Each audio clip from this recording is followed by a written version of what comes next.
All right, today's clip is from a player who said to me that they play support Tempest in ranked, and they feel like they've capped out in how far they can go, in how good the build is, and they have no idea what to do. Particularly rotations are where they feel like their bottleneck is, and they wanted to send some footage and see what I thought of it. I really like support Tempest, so yeah, I'm more than happy to do this. This seems like a really fun build. If you guys are out of the loop, this is a series where people are sending me some footage of PvP, and I'm just providing some commentary on it. Stuff I like that they do, stuff that I don't like. I'm not the best player in the world, but hopefully there'll be something that we can get here. Now, let me just say out of the gate, number one, the concept of queuing a support solo queue in ranked is actually really dodgy.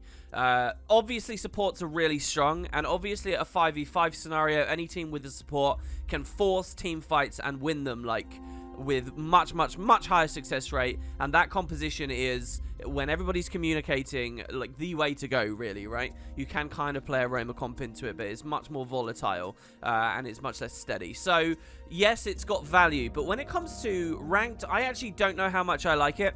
Sometimes you feel the power of it and it swings the game really hard, but on a lot of other games, because the matchmaking is a bit all over because of the population, and because there's going to be a real mix of players that are playing at engaging at different levels. Some of them will be looking at the fact you're a support here at the gate, and they'll be thinking about that fact. Some of them won't, right? Because of that, supports can be really dicey. You'll end up with players who don't know how to receive your support. Like something as simple as your water overloading, and they never walk into range of it, right? Or they never think about you there. Or you have a Scourge that never kites towards you, or doesn't allow you to kite with it. Or there'll be players, and this is the biggest crime of all that always happens, they're players that leave you behind at nodes. So you need to know 100% exactly how to rotate on a support. I think a lot of people don't. And here's one of the #1 rules: never stay behind. Let's talk about the situation when you are the only one at a node, okay? You've been left to cap. This is deadly. This is awful because you have basically no win condition against any build in the game. They can just free pressure you. You never have enough damage to kill them, so they just free pressure you. If you're on a firebrand, they're breaking your mantras and your tomes. On a support Tempest, they're just hitting whatever cooldown. And then eventually, when a +1 comes in, if it's from your team, well, you've just overlapped in an ugly way. You don't need to support a player necessarily in a 1v1. Or if it's an enemy, you die or have to get debunked. So there's 0 win condition you ever staying. What's more, when you're playing a support, the only way you're getting value out of your skills is if you're using them in an AoE capacity and helping other people. So the answer here is, if you're queuing a support, if you're playing a support, your rotations have to always leave you with the big fights and the important fights. Always. And it has to not be too much of an over-rotation from your allies. And people have to enable you to do that. And that's just such a rare thing in ranked. The easiest way to get value out of a support is to have people who properly know how to side node in a comp that is properly doing it, so people know who to stay behind, allowing you to rotate off, and the DPS to rotate off. Because if you're leaving first but you haven't got anyone to go with you, it's not like you can push the line. So it's dicey. It's strong, but if the population was really high, okay, and ArenaNet actually pushed people into PvP like they should, and you actually had good matchmaking at whatever level you're playing at, where people know about supports, it could be incredible, and it would absolutely be the meta, because everyone would know what they're doing with it. However, it's just not. There's not enough people that are looking at resources online and know how this stuff works. Anyway, so that's my speech at the start, and that's going to dictate a lot of what I have to say here. That's my philosophy on it. You're welcome to disagree in the comments. We can have a chat about it. Second, and we're going to start rolling the footage now. I don't actually agree with you running the Resurrect glyph. I know you're thinking, well, look, Mercy is one of the biggest things that Firebrand has, so maybe I want some mechanic like it. It's so much worse on this class, though, man. It's so much worse. The cast time is ridiculous, and the radius is too small to be able to precast it in any kind of meaningful way. It doesn't have a kind of a limited range at the same time. You're very vulnerable while casting. It's not like you can mantra stab yourself. You can maybe swap to earth to stab yourself, and you could maybe have pre-casted an overload earth that you counter cast and then do this. But I mean, come on, it's too fringe. It's easy for a firebrand to just say, oh, I have Aegis now, or I have stability now. Anyway, your sigils looked okay. I think I just saw a Mender's Amulet. That looked okay. I think I saw Monk Runes. That looked okay. This Soothing Power, you're on Staff, right? So you're playing Staff Arcane Resurrect. That's the variant that you've gone with. And I think this is fine. I'm actually not convinced it's better than Auras. Your main problem here on this build is when the enemy chooses to focus you, you die instantly. I'm really sorry. It's not about your skill. You just die. You don't have Lightning Flash to escape. You don't have Earth to swap in for Stone Heart, which is the way to sustain when you're focused on a Tempest support. So you're going to melt. And I think that means that this caps out. This build will always cap out. You will always eventually get games where people pressure you, and that's it. You're done for. And I don't think the resurrection potential is as fast as it is and as OP as it looks when the scenario arises, and I'm sure we'll see. I'm not sure I really... I'm that convinced by it myself at the moment. We're kind of talking about Buildcraft a bit more right now. And I get what you're going for. You're going for, like, the big res synergy, right? Like, you've gone double Arcane Resurrect Geyser Fields, and you've gone with the Glyph. Okay, so you just want to res people. That's kind of a questionable decision from a fundamental standpoint, because to allow your player to go down in the first place before your true support potential manifests is to deny your allies damage uptime, right? All they can do is auto-attack in downstate, really. While other supports that meaningfully keep people alive mean they can meaningfully pressure. Okay, so you're coming into mid. I'm terrified of your position. You should about face right now. They all just stealth. This is a massive viz. Your team went up the upper ledge, which is where you should be. You're looking at the node. You should be looking at your allies. You should have looked at your comp here. I would probably choosing to support the Dragon Hunter a little bit more than anyone else right now. Maybe the Chrono. I don't know what kind of build. You've looked behind yourself. You should be running back. This is hideous. You could instantly blow up here. You went into Earth, but it's not enough. You dropped the 4. That's okay to deny this. I see this mage here. I would have waited with a dodge to throw that. But look, you've blown double cooldowns here. You didn't need to. You could have been up here. I kind of like the idea of them attacking you. You never stayed for the Earth Overload to waste cooldowns on you first. Here, this was unnecessary. I'm not very convinced right now. Kiting and this is okay. I would have opted for the 5 though, because the Condi pressure is what you've got. You've walked out of your own field here. I would be seeking to regroup with my allies right now. The kite spot here is pretty good as well. Still, I really want the 5 up. I would get the 5 up and use like an aftershock or something. And I'd move over to my allies actually now as well. Yeah, if you can aftershock, because there's so much projectile coming from the Mirage. This is the other thing. If you were on... well, no, I don't really recommend Warhorn, to be honest. But aftershock's your best counter against Mirage. Like, Firebrand has so much projectile mitigation, and you're more limited on it. That overload you just cast should have probably finished over on this Chronomancer. I like the static field over your Chronomancer. That's pretty good. Definitely want to get in closer to him right now, I think. And give him a rebound, because he's so low. I would rebound right now and save this guy's life. And that would feel really good, by the way. So he died because you didn't rebound. You were given protection against condition damage. You go for the Resurrect, which is extremely strong. You did it very fast. You knew you didn't need the double Resurrect. That's very nice. I would gust this to try and deny the res. That was a good heal on your ally. I would have water swapped closer to him as well. And good, you got a geyser on him. I'd get the 5 up again. You're not valuing the 5 anywhere near enough. That's one of your big things. The 5 is really good, man. Really good. The meteor shower and all of this is a waste of time, realistically. But here's the thing. This is actually brilliant. You are forced to waste time because your allies are forced to waste time. So here's what should happen right now. The Mirage should stay AFK on the node, not cleaving either of these bodies. These should be getting bled. The DH should be pushing, and he should either be going to far, so that you can neutralize and then like just grab these on respawn once that appears, or grab whoever runs in, or he can seek to reclaim close, which you've lost, and you should be allowed to leave with the DH. That's what should happen, and that should have happened maybe 5-6 seconds ago. However, no one's moving, so you're not allowed to move. And they're cleaving, so you have to cleave. So I actually kind of agree with your play, though. I don't know whether it's because you've been thinking of this. They've left you on the node. The Mirage is rotating back, which I kind of agree with, sort of, because he kind of wants to 1v1, right?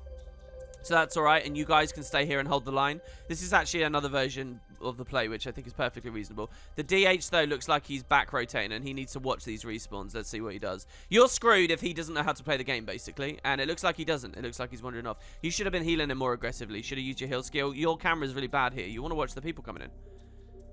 Maybe it's not that bad. Maybe I was just a bit unfair. You dodge rolled from mobility there. Never dodge roll from mobility if you can help it. Sometimes it's all right, but you have another tool available. You could tap to Earth Overload, which would have given you swiftness, and you would have got to the node.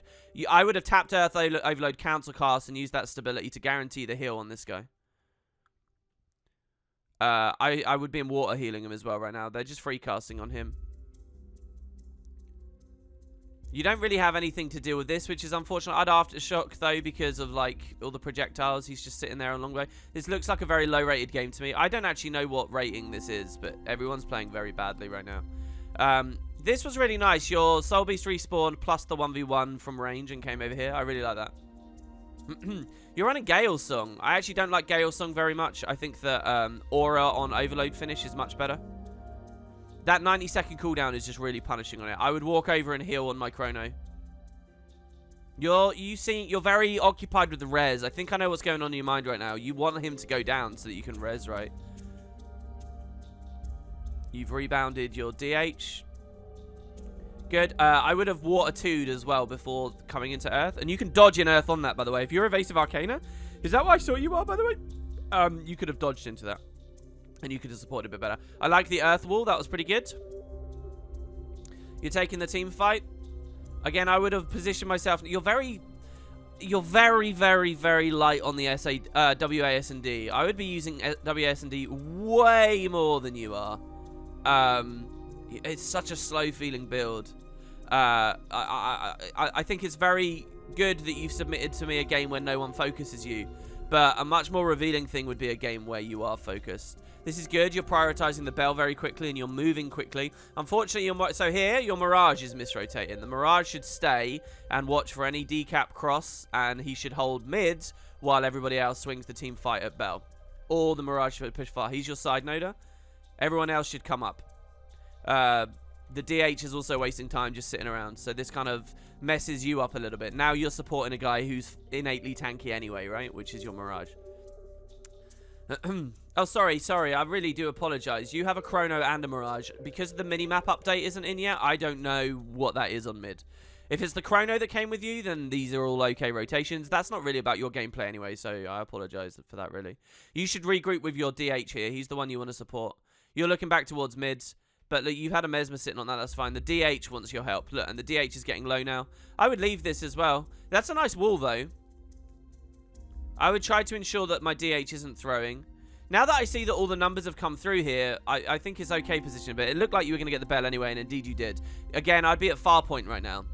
This doesn't need your support that much. And you've kind of, it was good. There was a good little look around. I really like the camera work there. You made sure that the people behind you weren't dying. Don't forget you can use the party UI as well to see that at the same time. I like the aggression that you have. A lot of supports forget that they do damage. One of the ways to really meaningfully do well on Firebrand or Tempest is to remember to unload that extra pressure. The best defense is a good offense, and supplementing your offense is important. Now your Dragon Hunter's dead. Imagine if you'd forced that 2v2, okay? That would have been a 2v2 with a support DPS. You would have won it. You can force any 2v2 you want, all right? And you would have won that. And now there's a snowball coming to mid because these players have just scored a kill. And they're going to hit these guys really hard. Your rotation back here is not good. Your 1v1er, even if he loses that, it's better for you to stay here and hold this, I think, personally, than running all the way back to solo support a 1v1er. The people that should solo support a 1v1er are DPS. Something like a Rev or a Thief or someone who can +1 this with damage. What do? You just sort of sustain. It's clunky. You kind of want to stay with the big fight, right? Really. You just sort of help resustain him when he was going to kite anyway. He can use the terrain to provide his own support in a way. So, yeah, this is really ugly. I don't like this. I like your impulse to sort of help a node that's struggling. But it's kind of your fault. You see this 2-cap? This is kind of your fault. You could have had a pushed 2-cap right now. It's not entirely, though, of course. I like the CC you unloaded there. What did you interrupt with there? I didn't quite catch that. Anyway, that was pretty nice. This is a great example of why Gale Song is rubbish. A random quarter of a second fear. Yeah, that really did a lot for you, didn't it? I mean, the super speed was okay. I get another dodge roll for mobility before a team fight. Not good. Were you in air there? I would have started with a static. Your instinct to run into melee to heal was really good. Maybe you were just thinking about the res. The res was really good here as well. I think the build's doing better than it ordinarily would because there's very low pressure here. Very low counter onto you. Another random dodge. Probably wouldn't be on the node like this. I'd probably come up around here or something. Yeah, I want my camera over towards their spawns a little bit more as well. You've got your 2-cap back and your 1 bell up from the enemy team. So it looks like your team's going to win this, by the way. Very comfortably. But the enemy Dragon Hunter's not doing very well. This guy's super low and pressured. I'll be honest, watching the footage here, I was thinking about other stuff. I'm being a bit casual with this commentary. So I would have missed this too. But it is kind of your fault if he's that low and he's kiting that far away. But this is, what did I describe at the start of the video? People don't move into support. All this guy has, here's a fundamental for everyone, even on a DPS build. Sometimes when you're low and pressured like this, the best thing to do is to just move with your allies. I know that I say all the time, like, ignore the node, ignore the node. You want to think about players, right? You want to think about enemy positions, but also allies positions. So if you're this guy, this Soul Beast, when he started trying to run away like this, imagine if the Soul Beast had walked onto the node where he has a Mesmer ally, a Dragon Hunter ally, and a support. Even if the support wasn't here, those other two allies would have just clustered so much damage over his body that he wouldn't have died. Like, sometimes a good thing to do as well, if you're really pressured and an enemy's in down state, walk onto the enemy down state, because your team is probably cleaving the hell out of that. And if someone's trying to hit you, then they can't walk into that cleave. So, yeah, this guy could have moved to you and regrouped with you, but he's ran away. This is where Lightning Flash would be good as well, by the way. Can I just point out, you basically haven't had a utility skill here. And think about all the times where Lightning Flash could have been good. I'm amazed that you're going to get this heal. Good, you got the 5 up. A bit late, but then you can res from range here, I think is what you're trying to do. See, you're using Glyph. Did I call this Signet a second ago? You're using Glyph. Literally, Water 3 would have dealt with that. This is a Condi build. You have Condi Cleanse over it because of the 5. 3 would have resed that. This was so superfluous, unnecessary. So I think there's a build fix that you can go with. These guys clean this up. Again, I want the Dragon Hunter to come here now. I actually want the Dragon Hunter to go round the building like this so that you can hit anyone coming. But instead, he's like, he doesn't know where he's going. I don't think he's looked at the minimap, really, for a while. Which is why he was looking towards close or whatever. Here, I would have waterfalled this. Dragon Hunter doesn't engage. I don't think he called the target either. Someone called a target there. I think you're making a mistake here. I think if your DPS isn't going to Bell, you don't go to Bell. Maybe that's wrong of me, actually. Maybe you do go to Bell. Maybe you still Bell. That is, once it's actually up, right now, this is all way, way, way too early. And I think that's probably what was on your mind more than anything else. Those two players are wasting time. Because you don't want to give it to them for free, necessarily. But your Soul Beast could move in, and that's exactly what he's done. I think you stay with the big fight for now. And you let the Soul Beast just... Yeah, the Soul Beast killed that on its own anyway, right? Soul Beast tends to do okay against Necro. There's 2 rotations, though, so actually what you did here, I'm very happy with. Your Soul Beast even got the stomp through the blood res. That's very nice. Move out of the Ghastly Breach, but stay on the Bell. So that means this moon here. You stand on the crescent moon. You're staying in the Ghastly Breach. It's not good at all. You're still in the Ghastly Breach. It's kind of bad. Water swap as well. You cancel cast your rebound, which I actually think is okay. Maybe that's because you realized that it was unnecessary, but you cancel cast it with a dodge roll. Bind about Stow Weapon. I'd Lava Font on that, and then I'd press F on my friend to drop a geyser. Is he getting stealth stomped? You really want to press F on this. I feel like you're finding a thing and you're too distracted by that thing. On support, you've got to be watching everything. Look, this guy's still down. This is a huge, huge, huge mistake. I would flash freeze the second this gets up, just to solidify him. You can actually pop your heal skill. And now what I would do is I would about face roll forward with this to try and get here. If I had lightning flash, I could get all the way over there and I could geyser and res my guy at mid right now. But you're going to be too late. You're not going to be able to do anything there. He can deny the stomp with his downstate too. That's what just happened. Oh, yeah, see, water? I mean, you're going for Glyph. This is interesting. But look at the cast time of Glyph. I don't think you're ever going to get this. Because Glyph takes too long to cast. That's the thing. Lightning Flash plus Glyph opens a little bit more space. But, I mean, I think if this was Lightning Flash, you could have just resed this via another mechanism here. Right? And you could have maybe dropped some other CC. Maybe you could have gone water, drop a thing, then an Earth 4, and, you know, get in there or something. I think you're too late, and this is lost. Now that this is too late, you I don't know how capped this is, unfortunately. It's not up here, and I can't see because of the camera. So here's what I would do, honestly. I would risk it. In a game, I always take unnecessary risks. The better play is to wait for your DPS, probably. But I would just Zerg onto this and try and hold it neutral. You turned around. The reason why my play is a bad play is I don't know how capped it is, so it could swing, and then all of a sudden I've gone really deep onto an enemy-owned node. That happens to me all the time, and then I feel like a moron. Anyway, good with the auras there. Maybe a little bit spammy, but the Earth aura especially was pretty nice. And again, I like your fire. You never fire overloading. Don't forget you can stun break with an overload. So right there, I would have fire overloaded to stun break. Double res is very nice here. I would drop the 5 because of all the condi pressure. You didn't drop the 5, and I would have water overloaded because of the condi pressure and the heal. Water overload's super strong now, and you're never really using that, so that's a huge area you can improve using your overloads. You really want to overload a lot. I know that you're not on the aura trait at the end, but I mean, look at the new balance and the thing there. So, so you did win this. Let's see what you are. My guess is you're like gold 1 or something, maybe gold 2. Let's see where you landed. Yeah, you're gold 1. I genuinely think that you're a gold 1 player and you're playing like a gold 1 player, and that on support you can get as high as plat 1 very comfortably. I think it becomes very difficult after that because of the wonky matches and people don't know how to utilize the support.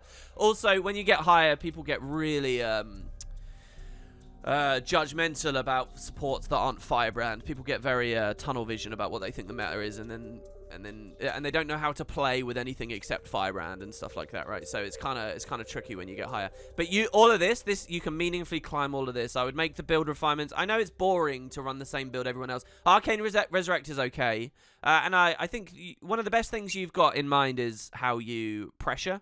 And you actually take advantage of some of your fire cooldowns, while most supports will forget about that kind of stuff. But there's definitely a lot of little things you can improve on. Hopefully this video has articulated some of them. Good luck, and I hope you continue to enjoy playing support, because I think it is really fun. Well, that's it. Cheers, guys. And duo queue if you can as well. Duo queue when you play support, it means a lot. Anyway, so yeah, thanks, guys. See you next time.